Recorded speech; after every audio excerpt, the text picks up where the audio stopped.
जय जोहार, जय सेवा। सगाजनों, आप लोग देख रहे हैं मेरे पीछे एक ग्राम पंचायत डुमकी है।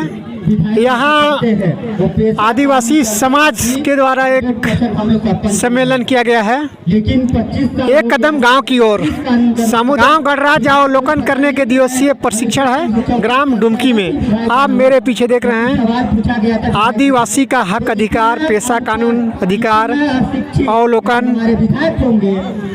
किया जाएगा। सभी रूढ़ी जन लोग, बैगा, आलवा, माझी, गोटिया सभी आए हुए हैं। हम मेरे पीछे देख सकते हैं। वो पगड़ी नहीं है, तेरे सर की ताज है, सर की ताज है। साथियों, जब इस धरती पे हमारे आदिवासियों समाज ने हर पीढ़ी में आंदोलन किए हैं। हमारे सबसे पहले रावण ने आंदोलन किए, वीर नारायण ने आंदोलन किए, बिरसा मुंडा ने आंदोलन किए, अम्बेडकर ने आंदोलन किए, और हम सभी लोग आंदोलन कर रहे हैं, आंदोलन करते जा रहे हैं। क्या मालिक कभी आंदोलन करता है? क्या मालिक कभी नहीं आंदोलन करता। उसके पास नौकर जाकर सैकड़ों रहते हैं, पैसा गिनने खन जानती रहता है, लेकिन हम उनके वंशज है। लेकिन हम ऐसी स्थिति हमारे पास नहीं है। तो हमें भी अंग्रेज ने जब 1600 ईस्वी में हमारे देश में आए तो व्यापार करने आए थे।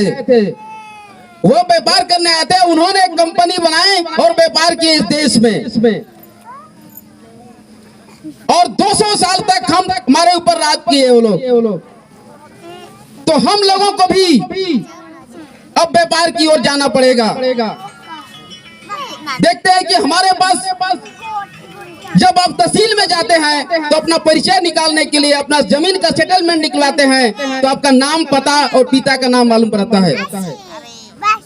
लेकिन हम यदि मैं बोला कि हम राजा के वंशज है, तो हम अपना वंशावली, अपने गढ़ वाला के वंशावली को कैसे निकालेंगे? जब आप सामुदायिक वन अधिकार की पट्टा बनाते हैं, उसमें सबसे पहले जरूरत पड़ता है, एक पत्र आता है निस्तार वाजिबुल अर्ज, एक आता है, उसके बिना सामुदायिक वन अधिकार का पट्टा नहीं बनता है। उस निस्तार वाजिबुल अर्ज में इस डुमकी गांव के सरहद सीमा 1943 में लिखा हुआ है। जिस तरह से आप अपने जमीन का सेटलमेंट निकालते हैं, उसी तरह से वो निस्तार वाजिबुल डुमकी गांव की सरहद सीमा का नाम लिख दिया गया है कि डुमकी गांव के यहाँ से यहाँ तक है, और जंगल से आप लोग खाने पीने के लिए चीज ला सकते हैं। लेकिन 15 जून 16 जून से लेकर 16 सितंबर तक आप कोई भी वहाँ के खेकड़ा मछली नहीं मार सकते हैं, क्योंकि हम लोग प्रकृति के संरक्षक से और जैव विविधता के संरक्षक, उसको मार के खा सकते हैं। लेकिन कब? सितंबर के बाद अक्टूबर से आप खा सकते हैं, लेकिन उस महीने में नहीं खा सकते, क्योंकि उस महीने में वो बच्चा देता है, इसलिए नहीं खा सकते। उसी तरह आपका जमीन को सेटलमेंट मिलता है, और आपका गढ़, जब हम राजा थे तो हम कैसे पता चलेगा? लेकिन जब हम जंगलों की और गढ़ किला में जाएंगे, गढ़ मंडला गए, रोहतास गढ़ गए, उरावलों का, और झांझर गढ़ गए, लांजी गढ़ गए, जब वहां पर जाएंगे, कछार गढ़ जाए, तो वहां पर जाएंगे कि हमारे पूर्वजों ने यहाँ पर राज किया है, इसलिए वो गढ़ किला में आज भी खंडरों के रूप में पड़ा हुआ है। आप लोग गए ना, पड़ा हुआ है कि नहीं पड़ा हुआ है? ये आप सोचिए कि जब बसराजपुर में जाकर के देखिए, यहाँ पर बहुत बड़ा पड़ा हुआ पत्थर, वो आप सोचिए कि कैसे बनाए वो लोग।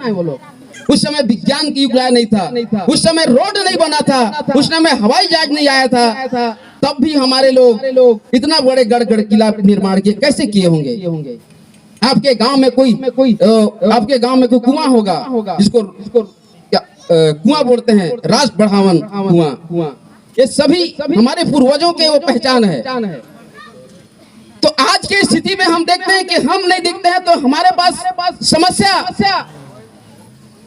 अब सरपंच से लेकर सांसद आप बना दीजिए, सरपंच भी आपका, पंच भी आपका, सांसद भी आपका, विधायक भी आपका, वो आदिवासी विभाग योजना भी आपका, एक चपरासी से लेकर कलेक्टर तक का वेतन भी आदिवासी अनुसूचित विभाग योजना से मिलता है। इन सब के रहने के बावजूद हम अपने समस्याओं का समाधान क्यों नहीं निकाल पा रहे हैं? आपको मालूम है, जब ग्राम सभा लगता होगा ना, तो उस ग्राम सभा में एक पॉइंट दिया रहता है कि ग्राम सभा के अध्यक्ष के सहमति से या अनुमति से, और इसमें आप एजेंडा जोड़ सकते हैं। मतलब वो कलेक्टर जो साइन किया रहता है, उसका पावर आपको दिया जाता है कुछ समय के लिए। आपको उसको पहचानना, इसलिए ग्राम सभा में सभी को जाना जरूरी है। साथियों, हम समस्याओं का समाधान नहीं निकाल पा रहे हैं, मतलब हम बेबस और लाचार हैं। उस समस्याओं का समाधान निकालने के लिए हमारे पास जंगल गांव से जो आय का स्रोत होता है, हमारे आय का साधन क्या क्या है? तो आय का साधन कृषि, दूसरा वनोपज, जंगल। उसमें आप खेती करेंगे कि घर बनाएंगे? उस समय खेती कौन करेगा? खेती उस समय उद्योगपति लोग करेंगे। कैसे करेंगे? अभी आपके जमीन को लीज के तौर पर खेती करने के लिए ले जा रहे हैं, खेती करने के लिए ले जा रहे हैं, अरे कोयला निकालने के लिए। उस समय हमारे जमीन को खेती करने के लीज के तौर पे ले लिया जाएगा। उस समय न हमारे पास भीषण आर्थिक गुलामी की स्थिति में रहेंगे। अभी हमारे पास 50% जंगल है, जमीन है, पानी है, इसके बाद भी हम लोग ऐसी आंदोलन करते स्थिति से गुजर रहे हैं। सोचिए कि जब 50 साल पहले में जमीन नहीं होगा, जंगल नहीं होगा, तब हमारे लोग भीषण आर्थिक गुलामी के दौर पे रहेंगे। जैसे आप अब मैं बता दें, जिस जमीन में मंडी में 25 रुपए किलो भी सरकार ले रही है, मतलब इसका तात्पर्य है कि किसानों ने अभी तक अपने फसल का असली रेट तय नहीं कर पाया। जिस दिन किसान अपने फसल का रेट तय कर देगा, उस किसानों के घर में पक्का का घर, 4 व्हीलर गाड़ी रहेगा। लेकिन किसान ऐसा नहीं कर पाता है। कैसे? कर्मचारी लोग सभी हड़ताल करते हैं, उनका वेतन बढ़ जाता है। क्या किसान ने अपने फसल को रेट बढ़ाने के लिए आंदोलन किए? क्या कभी नेता मंत्री को लिख के दिए? क्या कभी ग्राम सभा में प्रस्ताव पारित किए? नहीं किए। तो वो क्यों बढ़ाएगा? इसका मतलब किसानों का दोष नहीं है। आजादी 75 साल बीत जाने के बाद किसानों के साथ हमेशा आर्थिक शोषण हो रहा है। दूसरा, ये जमन हो रहा है। इसलिए साथियों, वनोपज जो पहले हमारे बाप दादों के पास बहुत सारा वनोपज था, जो जंगल था, अब जंगल कटते जा रहा है। जंगल से बहुत चीज हम ला सकते हैं, लेकिन अब जंगल कट जाने से हमारे खाने की चीज नहीं पर। पहले जब अन्न ही नहीं था इस दुनिया में, अन्न आया ही नहीं था, तब लोग कैसे जिंदा रहे? हमारे लोग करोड़ों सालों तक क्या खा के जी रहे थे? एक फूल आज भी जिंदा है, उसको कोया पुंगार गोल्डी बोलते हैं, महुआ का फूल, जिसको खा करके जिंदा रहे। और महुआ का फूल ये हमेशा कई सालों तक इसको आप रख सकते हैं। नौकरी, सभी को नौकरी नहीं लग सकता है। और चौथा है, जब कोई भी जिसके पास कमाई की जरिया ना हो, तो वो क्या करता है? भीषण अरे मजदूरी काम करता है। मजदूरी करके अपना रोजामर्रा की जिंदगी जीता है।